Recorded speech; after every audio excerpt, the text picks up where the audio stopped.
સ્તવન કરું, સ્તવન કરું, સ્તવન કરું ઈસુ તારું. વચન સુણીને ગ્રહણ કરું સહુ, તેને પંથે ચાલું. સ્તવન કરું, સ્તવન કરું, સ્તવન કરું ઈસુ તારું.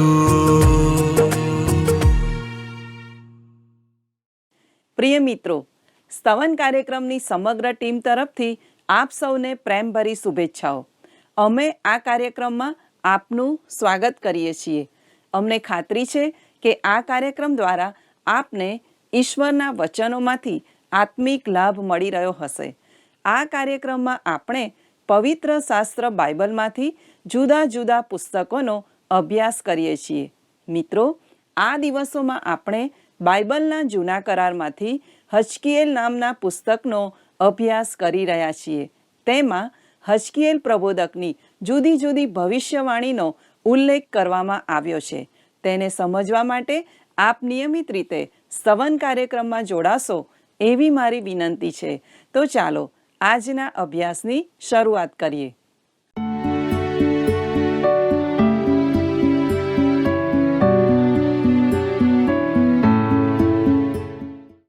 પ્રિય મિત્રો, નમસ્કાર. હાલમાં તમે અમારી સાથે સ્તવન કાર્યક્રમમાં જોડાયા છો અને હું આ પ્રસારણમાં આપનું હાર્દિક સ્વાગત કરું છું. મિત્રો, આપને યાદ હશે કે આ કાર્યક્રમમાં આપણે હજકીએલ દ્વારા આપવામાં આવેલી ઈશ્વરની ભવિષ્યવાણીઓનો અભ્યાસ કરી રહ્યા છીએ. આજે આપણે હજકીએલના 16 અને 17 અધ્યાયોનો અભ્યાસ કરીશું. હજકીએલના 16મા અધ્યાયને યરૂશાલેમને એક તજી દેવાયેલા બાળકને ઈશ્વર દ્વારા દત્તક લેવામાં આવે તેની સાથે સરખાવવામાં આવ્યું છે. આવો હજકીએલ 16:1 વાંચીએ. વળી યહોવાનું વચન મારી પાસે આવ્યું કે હજકીએલ આપણને યાદ દેવડાવે છે કે તે ઈશ્વરનું વચન આપી રહ્યો છે. આપણે કદાચ તેને સ્વીકારી ન શકીએ, પણ તે હજુ પણ ઈશ્વરનું વચન પોકારી રહ્યો છે. હજકીએલ 16:2 અને 3 કલમ આ પ્રમાણે કહે છે, હે મનુષ્ય પુત્ર, યરૂશાલેમને તેના ધિક્કારપાત્ર કૃત્યો જણાવીને કહે કે પ્રભુ યહોવા યરૂશાલેમને કહે છે કે તારી ઉત્પત્તિ તથા તારો જન્મ કનાનીઓના દેશમાં થયેલા છે. તારો બાપ તો અમોરી હતો ને તારી માં હિત્તી હતી. કોણ છે એ નાનું અનાથ બાળક? કોણ છે એ નાનું ગંદુ કાદવવાળું બાળક જેને બહાર ફેંકી દેવામાં આવ્યું છે? કોણ છે આ બિનવારસી બાળક? વાલા મિત્રો, તે તો યરૂશાલેમ શહેર છે. આ ઇસ્રાયેલ રાષ્ટ્રની ઉત્પત્તિ વિશે વાત કરતું નથી. તે ઇબ્રાહીમ અને સારા વિશે વાત કરતું નથી, પરંતુ અહીં યરૂશાલેમ શહેરની ઉત્પત્તિ વિશે ચર્ચા કરવામાં આવી છે. યરૂશાલેમનો ઇતિહાસ એ છે કે તે એક અમોરીઓનું શહેર હતું. આપણે ઉત્પત્તિ 15 અને 16માં વાંચીએ છીએ અને તેઓ ચોથી પેઢીમાં અહીં પાછા આવશે, કેમ કે અમોરીઓનો પાપનો ઘડો હજી ભરાયો નથી. યરૂશાલેમ હિત્તીઓનું શહેર પણ હતું. હિત્તીઓ મહાન પ્રજા હતી અને તેઓ એક સમયે તે ભૂમિ પર સંપૂર્ણપણે રાજ કરતા હતા. એટલે કે યરૂશાલેમ શહેર તેમના કબજામાં હતું. હવે હજકીએલ 16:4 અને 5માં લખ્યું છે, તારા જન્મ વિશેની હકીકત નીચે પ્રમાણે છે. તું જન્મી તે દિવસે તારી નાળ વધેરી ન હતી ને પાણીથી નવડાવીને તને સ્વચ્છ પણ કરી નહોતી. તને મીઠું તો બિલકુલ લગાડ્યું નહોતું, તેમ લુગડાથી લપેટી પણ નહોતી. આમાંનું કંઈ પણ કરવાની કોઈએ તારા પર કૃપા દ્રષ્ટિ કરી નહોતી. પણ તું જન્મી તે દિવસે તને ખુલ્લા મેદાનમાં નાખી દીધી હતી, કેમ કે તારું સ્વરૂપ કંટાળો આવે એવું હતું. વાલા મિત્રો, યરૂશાલેમ તો એક બિનવારસી અનાથ બાળકી જેવું હતું, જેને જન્મતા જ બહાર ખુલ્લા મેદાનમાં ફેંકી દેવામાં આવી હતી. તે ત્યજી દેવાયેલી હતી અને તેની કોઈ પણ સંભાળ રાખવામાં આવતી ન હતી. હજકીએલ 16:6-11 જણાવે છે, તારી પાસે થઈને જતા મેં તને તારા લોહીમાં આળોટતી જોઈ, ત્યારે મેં કહ્યું કે તારા લોહીમાં પડેલી છતાં તું જીવ. હા, તને કહ્યું કે તારા લોહીમાં પડેલી છતાં જીવ. મેં તારી સંખ્યા ખેતરના તુલના જેટલી વધારી ને તું વૃદ્ધિ પામીને મોટી થઈ ને તે સૌંદર્ય સંપાદન કર્યું. તારી પાસે થઈને જતા મેં તારા પર નજર નાખી, ત્યારે જો તારી ઉંમર પ્રેમ કરવા યોગ્ય ઉંમર હતી અને મેં મારી ચાળ તારા પર પ્રસારીને તારી નગ્નતા ઢાંકી દીધી. હા, પ્રભુ યહોવા કહે છે કે મેં તારી આગળ સોગંદ ખાધા ને તારી સાથે કરાર કર્યો ને તું મારી થઈ. ત્યારે મેં તને પાણીથી નવડાવી. હા, મેં તારા પરથી તારું લોહી તદ્દન ધોઈ નાખ્યું ને મેં તને તેલ ચોળ્યું. વળી મેં તને ભરત ભરેલા વસ્ત્ર પહેરાવ્યા ને તારે પગે મિશ્રી ચામડાની મોજડીઓ પહેરાવી અને તારી કમરે ઝીણા સણના કપડાનો કમરબંધ બાંધ્યો ને તને રેશમી વસ્ત્ર પહેરાવ્યા. વળી મેં તને આભૂષણોથી શણગારી, તારે હાથે બંગડીઓ ને ગળે હાર પહેરાવ્યા. વહાલા મિત્રો, અહીં ઈશ્વર યરૂશાલેમને કહે છે, મેં તને દત્તક લઈને તને મારું બાળક બનાવ્યું. ઈશ્વર કહે છે, મેં યરૂશાલેમ માટે આ બધું કર્યું. મિત્રો, મને લાગે છે કે અહીં આપણા જીવનનું લાગુકરણ એકદમ સ્પષ્ટ છે. તમારો અને મારો ભૂતકાળ ખૂબ જ ખરાબ છે. આદમ અને હવા પાપી બન્યા અને તમે અને હું પાપી અવસ્થામાં જન્મ્યા. ઈશ્વર ભક્ત દાઉદે કહ્યું, મારી માતાએ પાપમાં મારો ગર્ભ ધર્યો હતો. ગીતશાસ્ત્ર 51:5. અને દાઉદ તમારા અને મારાથી અલગ નથી. આપણે કોઈ બાબતમાં બડાઈ મારવાની જરૂર નથી. ઈશ્વરની કૃપાથી આપણને બચાવવામાં આવ્યા છે.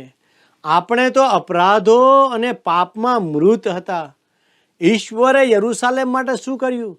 6ઠ્ઠી કલમમાં ઈશ્વરે તેને કહ્યું, તું જીવ. ઈશ્વરે આપણને યોહાન 3:7 કહ્યું છે, તમારે ફરીથી જન્મ લેવો જોઈએ. ઈશ્વરે એક કરાર કર્યો છે કે જો તમે ખ્રિસ્ત પર વિશ્વાસ કરશો તો તે તમને બચાવશે. યોહાન 3:16 લખ્યું છે, કેમ કે દેવે જગત પર એટલી પ્રીતિ કરી કે તેણે પોતાનો એકાકી જનિત દીકરો આપ્યો.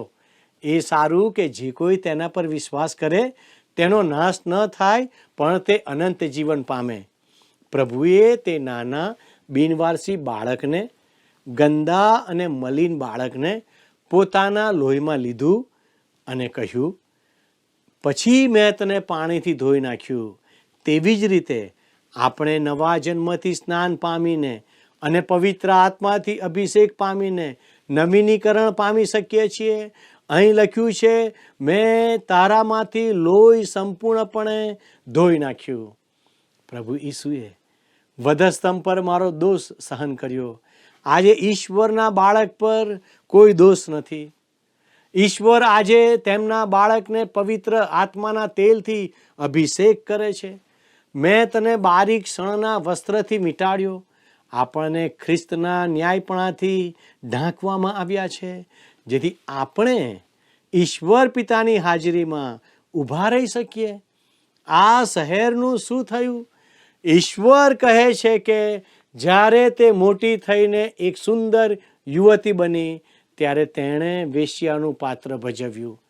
તે પ્રતિમાની ઉપાસના તરફ વળી ગઈ અને ઈશ્વર તરફથી પોતાનું મુખ ફેરવી દીધું.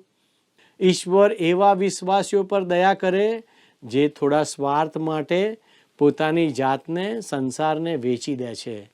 હા મિત્રો, એસાવ પણ લાલ શાક માટે પોતાના ભાઈ યાકૂબને હાથે વેચાઈ ગયો. ઘણા બધા વિશ્વાસીઓ પણ આજે દુનિયામાં સસ્તામાં વેચાઈ રહ્યા છે. મારા મિત્રો, શૈતાન આપણામાંથી ઘણા બધાને ખરીદી શકે છે. આપણે વારંવાર ખૂબ જ સરળતાથી ઈશ્વરથી દૂર જતા રહીએ છીએ. આપણે આ સમયમાં જે જીવન જીવીએ છીએ તેમાં ઈશ્વર પ્રત્યે આપણે વફાદાર રહેવું જોઈએ. આવો હજકીએલ 16:53-55 શું કહે છે તે જોઈએ. હું તેઓની ગુલામી એટલે સદોમ તથા તેની પુત્રીઓની ગુલામી ને સમરૂન તથા તેની પુત્રીઓની ગુલામી ને તેઓમાં તારા ગુલામોની ગુલામી ફેરવી નાખીશ. એ સારું કે તું ફજેત થાય ને તે જે કર્યું છે ને જેથી તું તેઓને દિલાસારૂપ થઈ છે તે સર્વને લીધે તું લજ્જિત થાય. તારી બહેન સદોમ તથા તેની દીકરીઓ પોતાની પૂર્વની સ્થિતિમાં પાછી આવશે ને સમરૂન તથા તેની પુત્રીઓ પણ પોતાની પૂર્વની સ્થિતિમાં પાછી આવશે. તેમજ તું તથા તારી પુત્રીઓ તમારી પૂર્વની સ્થિતિમાં પાછી આવશો. વહાલાઓ, અહીં ઈશ્વર પ્રજાના પુનઃસ્થાપન વિશે વાત કરી રહ્યા છે અને તેમાં વર્ષો પહેલા રહેતા લોકોનો કોઈ સંદર્ભ નથી. અહીં હજકીએલના 16મા અધ્યાયમાં ઈશ્વર કહી રહ્યા છે કે સદોમ શહેરનું પુનઃનિર્માણ થવાનું છે. હવે ત્યાં કોઈને આકર્ષી શકે એવી કોઈ બાબત નહોતી, પરંતુ આજે તે વિસ્તારમાં મૃત સમુદ્રના કિનારે ખૂબ વિકાસ થઈ રહ્યો છે. અને અધ્યાય 37માં ઈશ્વર એક પ્રજા એટલે ઇઝરાયેલ પ્રજાના પુનઃસ્થાપન વિશે વાત કરી રહ્યા છે. મિત્રો, વાસ્તવમાં નવા કરારની જેમ જૂના કરારમાં આપણને ભવિષ્ય વિશે ઈશ્વરીય પ્રકટીકરણ આપવામાં આવ્યું નથી. ઈશ્વરની પાસે જૂના કરારના સંતોને મૃત્યુમાંથી પાછા લાવવાની કોઈ યોજના નહોતી. ઈશ્વરે આપણને કહ્યું છે કે તેઓ પાસે આપણા માટે તેમની યોજના છે, પરંતુ તેમણે જૂના કરારના સંતોને કશું પણ કહ્યું નથી. ઈશ્વરે તેમને કહ્યું કે આ પૃથ્વી પર અહીં સ્વર્ગ હશે અને તે જ પુનરુત્થાન છે જે ઇબ્રાહિમ ઈચ્છતા હતા. જો કે દરેક જૂના કરારનો ફકરો નવા કરારના શિક્ષણને પણ અનુરૂપ હશે. નવો કરાર ખૂબ જ સ્પષ્ટ કરે છે કે 2 વખત પુનરુત્થાન થશે: ઉદ્ધાર પામેલાઓનું પુનરુત્થાન અને પાપીઓનું પુનરુત્થાન. તેથી આ કલમો ફક્ત ઇઝરાયેલ પ્રજાના પુનઃસ્થાપન સાથે સંબંધિત છે. આપણે તેને તે સંદર્ભમાં વાંચવી જોઈએ. મિત્રો, આ અધ્યાય ખૂબ જ ભવ્ય રીતે સમાપ્ત થાય છે. ઈશ્વર ઇઝરાયેલ પ્રજા સાથેના તેમના કરારોને પૂર્ણ કરવા જઈ રહ્યા છે. આ લોકોના પાપ, તેમનો બળવો, ઈશ્વરથી સતતપણે દૂર ચાલ્યા જવું, ઈશ્વરથી ભટકી જવું વગેરે વગેરે. પણ તેમની સાથેના કરારને ઈશ્વર રદ કરશે નહીં. હા મિત્રો, તે રદ કરવામાં આવશે નહીં. મિત્ર, હજકીએલ 16:60-63 કલમોમાં ઈશ્વર જણાવે છે કે તેઓ ફક્ત ભૂતકાળના કરારોને પૂર્ણ કરશે નહીં, પણ ઈશ્વર તેમની સાથે એક નવો કરાર પણ કરશે. મિત્રો, ઈશ્વરનો હજી પણ ઇઝરાયેલ પ્રજા સાથે ભવિષ્યનો હેતુ રહેલો છે. મિત્રો, હવે આપણે હજકીએલના 17મા અધ્યાયમાં આવીએ છીએ, જેમાં 2 ગરુડોનું ઉખાણું છે. આવો હજકીએલ 17:1 અને 2 કલમ વાંચીએ. વળી યહોવાનું વચન મારી પાસે આવ્યું કે હે મનુષ્ય પુત્ર, ઉખાણો કહીને ઇસ્રાયેલ લોકને એક દ્રષ્ટાંત આપ કે ઈશ્વર હજકીએલને ઇઝરાયેલના લોકોને એક ઉખાણું કહીને તેમને એક દ્રષ્ટાંત આપવા કહે છે, કારણ કે તેઓએ તેનું સાંભળ્યું નહીં. હજકીએલને આ લોકોની પાસે અસામાન્ય રીતે આવવું પડ્યું. હજકીએલ 17:3 અને 5 જણાવે છે, પ્રભુ યહોવા કહે છે કે મોટી પાંખોવાળો તથા લાંબા પરવાળો, રંગબેરંગી પીછાવાળો મોટો ગરુડ લબાનોનમાં આવ્યો ને એરેન્જ વૃક્ષની ટોચ તેણે તોડી લીધી. તેમની કુમળી ડાળખીઓમાંથી સૌથી ટોચેથી ચૂંટી લઈને તેને તે સોદાગરોના મુલકમાં લઈ ગયો. તેણે તેને સોદાગરોના નગરમાં રોપી. વળી તેણે તે દેશનું બી લઈને તેને ફળદ્રુપ જમીનમાં મોટા જળાશય પાસે ઉગેલા વૃક્ષની પેઠે રોપ્યું. પ્રિય મિત્રો, આ મહાન ગરુડ બીજું કોઈ નહીં પણ બાબિલ અને બાબિલના વર્તમાન રાજા નબુખાદનેસ્સાર છે. ગરુડ એક એવી આકૃતિ છે જેનો ઉપયોગ પવિત્ર શાસ્ત્ર બાઇબલમાં અન્યત્ર બાબિલ માટે પ્રતીક તરીકે કરવામાં આવ્યો છે. યર્મિયા પ્રબોધકે યર્મિયા 48 અને 40 તેનો ઉપયોગ નબુખાદનેસ્સાર વિશે લખતા કર્યો. યહોવા કહે છે કે જુઓ, તે ગરુડની પેઠે ઉડી આવશે ને મોઆબની સામે પોતાની પાંખો ફેલાવશે. પછી યર્મિયા પ્રબોધકે 49 અને 22 આ પ્રમાણે લખ્યું, જુઓ, તે ગરુડની પેઠે ઉડીને આવશે ને બોત્સરા સામે પોતાની પાંખો ફેલાવશે. અને તે દિવસે અદોમના શૂરવીરોનું હૃદય પ્રસૂતિની વેદના ભોગવનારી સ્ત્રીના હૃદય જેવું હશે. દાનિયેલ પ્રબોધકે બાબિલના સામ્રાજ્યને સમુદ્રમાંથી બહાર નીકળતું જોયું અને તે ગરુડની પાંખોવાળા સિંહના રૂપમાં હતું. દાનિયેલ 7 અને 4 જણાવે છે. તેથી આપણી પાસે અહીં જે છે તે બાબિલના રાજા નબુખાદનેસ્સારનું ચિત્ર છે, જે આવી ઝાડની ટોચ કાપવાનો છે. આ ઝાડ કોણ છે? તે તો ઇઝરાયેલ પ્રજા છે અને ખાસ કરીને દાઉદનું રાજવી ઘર છે. નબુખાદનેસ્સાર તેને કાપી નાખશે અને તેનો નાશ કરશે. તેણે સિદકિયા રાજાની સાથે એ પ્રમાણે જ કર્યું. હજકીએલ 17 અને 7 લખ્યું છે, વળી એક બીજો મોટી પાંખવાળો તથા ઘણા પીછાવાળો ગરુડ પક્ષી હતો. અને જુઓ, આ દ્રાક્ષાવેલાએ પોતાને જે ક્યારામાં રોપવામાં આવ્યો હતો તે ક્યારામાંથી પોતાના મૂળિયા તેની તરફ વાળ્યા ને પોતાની ડાળીઓ તેની તરફ ફેલાવી કે જેથી તે એને પાણી સિંચે.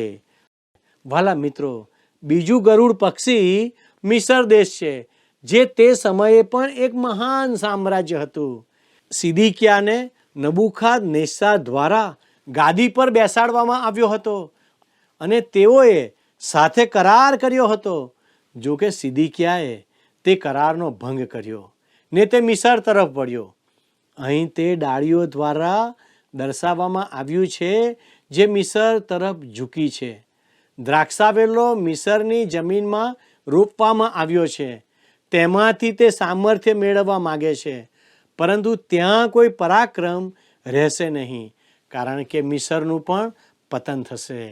નબુખાદનેસ્સારે મિસર પર કબજો કર્યો અને તેનો નાશ કર્યો અને તેને પોતાને આધીન બનાવ્યું.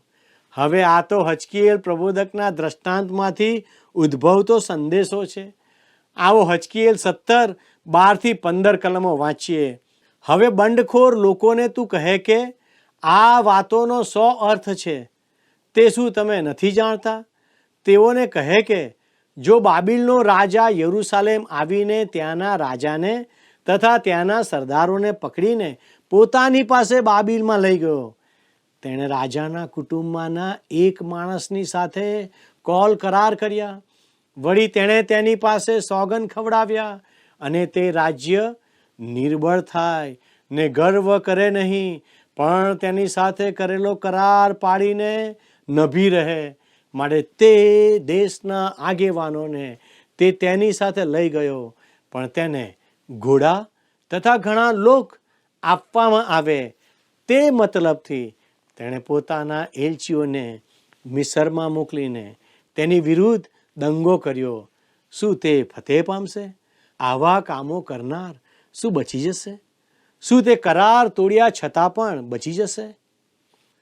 પ્રિય મિત્રો, રસપ્રદ વાત એ છે કે નબુખાદનેસ્સારે પોતાનો કરાર પાડ્યો. ઈશ્વરના લોકોએ કરાર તોડ્યો, પરંતુ વિદેશી રાજાએ પોતાનો કરાર પાડ્યો. કેવું ચિત્ર છે આ!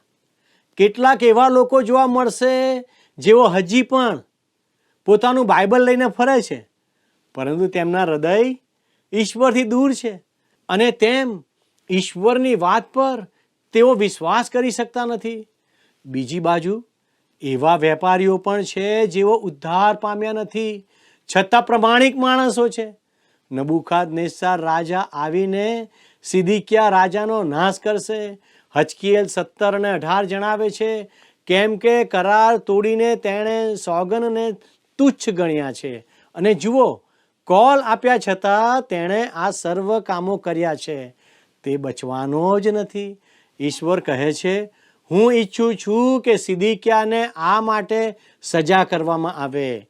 મારા મિત્ર, દરેક વ્યક્તિને એક દિવસ આ પૃથ્વી પર જીવેલા પોતાના જીવન માટે કડક શિક્ષા ભોગવવી પડશે. મિત્રો, ઈશ્વર ચોક્કસપણે દરેકનો ન્યાય કરશે. હજકીએલ 17 અને 24 જણાવે છે, વનના સર્વ વૃક્ષો જાણશે કે મેં યહોવાએ ઊંચા ઝાડને નીચું કર્યું છે, નીચા ઝાડને ઊંચું કર્યું છે, લીલા ઝાડને સૂકવી નાખ્યું છે ને સૂકા ઝાડને ખીલવ્યું છે. હું યહોવા તે બોલ્યો છું ને મેં તે પાર પાડ્યું છે. ક્યારેક ઈશ્વર એવા લોકો કે જેઓ ઈશ્વરના લોકો હોવાનો દાવો કરે છે તેઓને શિક્ષા કરે છે અને તેમનો નાશ પણ કરે છે. આ દુનિયામાં આપણને શાંતિ મળતી નથી. દરેક જગ્યાએ પારાવાર વેદનાઓ અને મુશ્કેલીઓ છે. ઈશ્વર કહે છે કે આપણે આપણા પાપથી બચી શકીશું નહીં અને ચોક્કસપણે આપણો ન્યાય કરવામાં આવશે. પ્રિય મિત્રો, ઈશ્વર યરૂશાલેમને લાચાર અને ત્યજી દેવાયેલી બાળકીના રૂપમાં પ્રેમથી સ્વીકારીને તેને સુંદર બનાવે છે. પણ આ બંડખોર અને ઘમંડી પ્રજા પ્રતિમાની ઉપાસના અને આસપાસના અવિશ્વાસી દેશો કે પ્રજાઓ સાથે જોડાણ કરીને તે દ્વારા ઈશ્વર વિરુદ્ધ પાપ કરે છે. આપણે પણ ઈશ્વરની વિરુદ્ધ જઈ રહ્યા છીએ. ખરું ને મિત્રો? આપણે પણ ઘમંડી અને બંડખોર જ છીએ, કારણ કે આપણી પાસે જે કંઈ છે તે જાણે કે આપણે જાતે જ હાંસલ કર્યું હોય તેવું માની બેસીએ છીએ. જ્યારે એવું કરીએ છીએ ત્યારે યાદ રાખો, ઈશ્વર આપણાથી દૂર જતા રહેશે અને આપણો પણ ન્યાય કરશે. મિત્રો, કઈ બાબત આજે તમને ઘમંડી બનાવી રહી છે? આજે ઈશ્વર તરફ પાછા ફરો. ઈશ્વર તમને બોલાવે છે, કારણ કે ઈશ્વર તમને બચાવવા માગે છે. ઈશ્વર તમને પ્રેમ કરે છે. પસ્તાવો કરનારને ઈશ્વર પ્રેમ કરે છે. આજે પસ્તાવા સહિત ઈશ્વર પાસે આવો અને ઈશ્વર તમને માફ કરશે. ઈશ્વર આજનો આશીર્વાદ આપ સર્વને આપો. આમેન.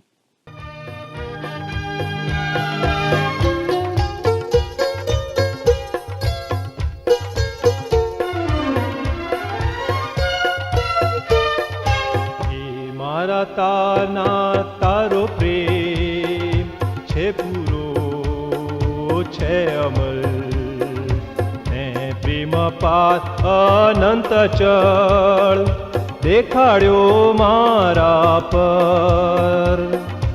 એ મારા તારના તારો પ્રેમ છે પૂરો છે અમલ, પ્રેમ પાર અનંત ચળ દેખાડ્યો મારા પર.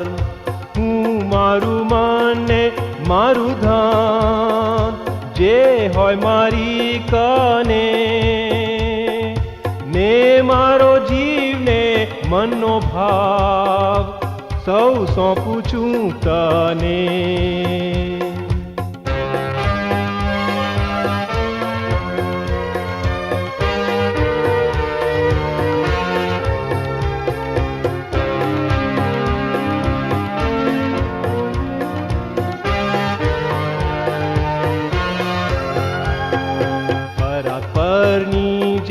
યોગ્યતા હું તારામાં દેખું, તેના ધ્યાન ધરી સૌ ભરોસો ટેકું શરમનો પણ જે મરણ સ્થાન તે રાજીથી સહ્યો તે સંભારી મારો આત્મા પ્રેમે ભરપૂર થયો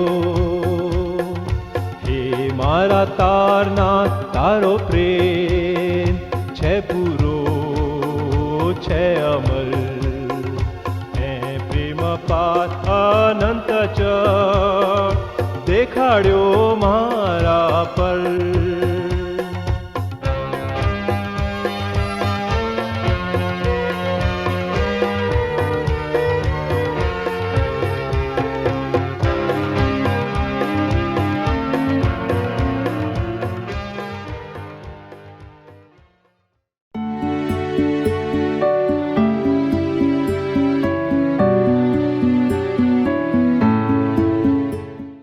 મિત્રો, આજના અભ્યાસમાં આપણે જોયું કે હજકીએલ યાજક હોવા છતાં પણ તે ઈશ્વરના વચનોની વહેંચણી અને પ્રબોધવાણી કરતો હતો. હજકીએલની પ્રબોધવાણી ઉત્તમ અને આત્મિક હતી. ઈશ્વરની વ્યક્તિગત ઓળખાણ હજકીએલ અલગ રીતથી આપે છે. તે સતત લોકોને ઈશ્વર તરફ પાછા ફરવાની ચેતવણી આપતો રહ્યો. તે દ્વારા યરૂશાલેમ તરફ પાછા ફરવા તેણે લોકોનું ધ્યાન દોર્યું. મિત્રો, હજકીએલે તો તેનું કામ કર્યું અને ઈશ્વરના વચનો તરફ લોકોને પાછા વાળવા બધા જ પ્રયત્નો કર્યા. આજે તમારી પાસે કેટલા બધા સંસાધનો અને સગવડો ઉપલબ્ધ છે. તમે લોકોને ઈશ્વર પાસે દોરી લાવવા તેનો કેવો ઉપયોગ કરી રહ્યા છો? શું તમે ઈશ્વરના માટે કંઈક કરવા પ્રયત્ન કરશો? ઈશ્વર આપને તે માટે સહાય કરે, એ જ મારી પ્રાર્થના છે. પ્રિય મિત્રો, જો આજનું પ્રસારણ આપને માટે ઉપયોગી બન્યું હોય તો અમને તેની જાણ અવશ્ય કરશો.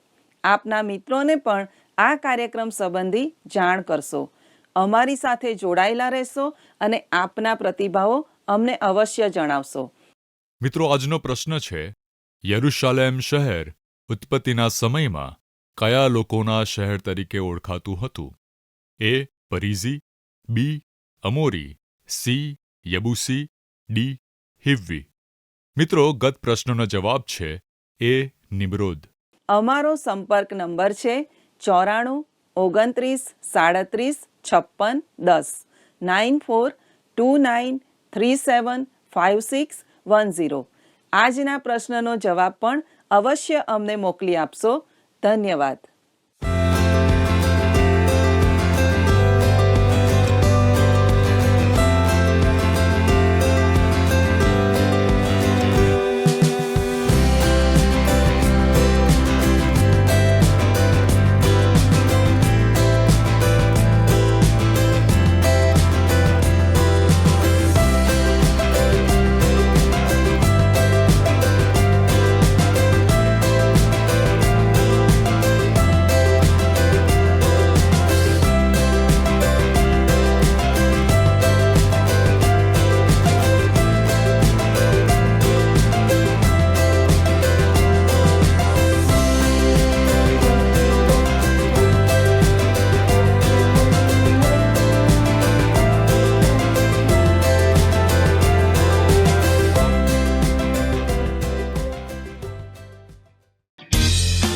શું તમને આ કાર્યક્રમ ગમ્યો?